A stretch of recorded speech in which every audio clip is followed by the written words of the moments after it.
This is a Hilook Wi-Fi kit. It has all you need for a basic security system.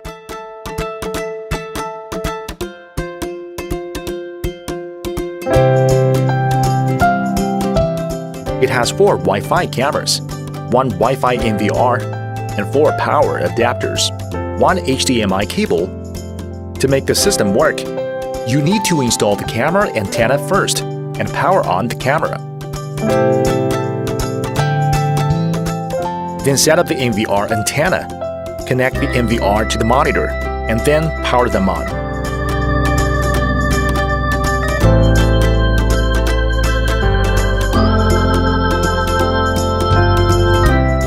Now, you need to activate the NVR. First, set your password.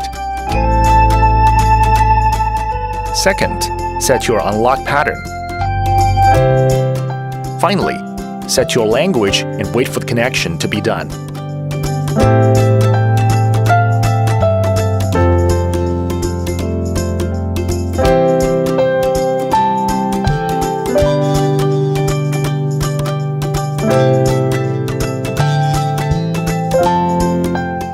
If the light is blue here, it means the camera is connected.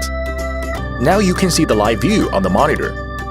Without messy, tangled cables, the Wi-Fi kit can be an ideal choice for indoor security in places such as cafes, offices, retail stores, and homes for 24 hours a day, 7 days a week.